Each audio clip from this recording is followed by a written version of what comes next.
નમસ્કાર મિત્રો, વર્લ્ડ ઇનબોક્સમાં આપ સૌનું સ્વાગત. મિત્રો, તાજેતરમાં સ્પેસએક્સ નામની કંપનીએ એક સાથે 64 જેટલા ઉપગ્રહો પ્રક્ષેપિત કરી અમેરિકી વિક્રમ નોંધાવ્યો. સ્પેસએક્સે 64 ઉપગ્રહો એક સાથે પ્રક્ષેપિત કર્યા તે માટેનું સ્થળ હતું કેલિફોર્નિયાનું વાન્ડેનબર્ગ એરફોર્સ બેઝ પરથી, અને તે માટે મદદ લેવાઈ હતી રીયુઝેબલ ફાલ્કન 9 રોકેટની. મિત્રો, આ ફાલ્કન 9 રોકેટની શ્રેણી છે, એટલે કે ફાલ્કન 9 રોકેટ દ્વારા આ 64 ઉપગ્રહો પ્રક્ષેપિત થયા. ત્યારે ફાલ્કન રોકેટની શ્રેણી જ છે તે સ્પેસએક્સ નામની કંપનીએ વિકસાવેલી છે. તેની સાથે સાથે મિત્રો આપણે યાદ કરીએ કે એક સાથે 64 ઉપગ્રહો પ્રક્ષેપિત થયા તો અમેરિકાને વિશ્વમાં આવું કરવામાં બીજું સ્થાન મળ્યું. તો પ્રથમ સ્થાન પર કોણ હતું? તો પ્રથમ સ્થાન પર ભારતની ઈસરો એ આપણે યાદ કરીએ કે ફેબ્રુઆરી 2017માં PSLV C-37 ની મદદથી એક સાથે 104 જેટલા ઉપગ્રહો પ્રક્ષેપિત કર્યા. મિત્રો, વિશ્વનો કોઈ પણ દેશ હજી સુધીમાં એક સાથે આટલા ઉપગ્રહો પ્રક્ષેપિત કરી શક્યો નથી, અને આ ઉપગ્રહોને પ્રક્ષેપિત કરવામાં આવ્યા હતા આંધ્રપ્રદેશના શ્રી હરિકોટા ખાતે આવેલા સતીશ ધવન સ્પેસ સેન્ટર પરથી.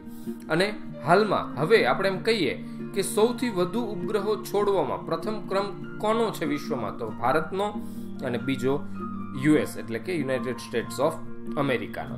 મિત્રો, આ સ્પેસએક્સ કંપની વિશે આપણે થોડી માહિતી લઈએ તો તે અમેરિકન સરકારની કોઈ એજન્સી કે કંપની નથી, પરંતુ આ એક ખાનગી કંપની છે જેની સ્થાપના એલન મસ્ક દ્વારા 2002માં થઈ હતી.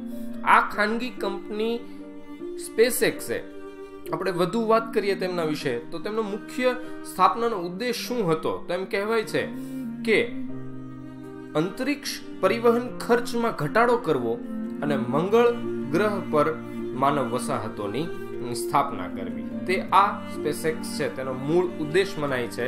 અને તેની સાથે સાથે આ સ્પેસએક્સનું વડુ મથક મિત્રો ખાસ યાદ કરીએ કેલિફોર્નિયાના હેથોનમાં આવેલું છે. મિત્રો, તાજેતરમાં પણ એલન મસ્ક ચર્ચામાં રહ્યા હતા. શા માટે? કારણ કે એક ઇલેક્ટ્રિક કાર બનાવતી કંપની છે ટેસ્લા. ટેસ્લાના અધ્યક્ષ હતા એલન મસ્ક, અને આ અમેરિકાની એક સિક્યુરિટી એક્સચેન્જ કમિશન છે તેને એલન મસ્કને થોડા સમય માટે આ ટેસ્લાના અધ્યક્ષ પદેથી દૂર થઈ જવા જણાવ્યું, જે માટે ટેસ્લાના નવા અધ્યક્ષ પદે નિમણૂક થઈ છે તે મહિલા છે અને તેઓનું નામ છે રોબિન ડેનહોમ. મિત્રો, આશા રાખું છું કે આ વિડીયો આપ સૌને પસંદ પડ્યો હશે.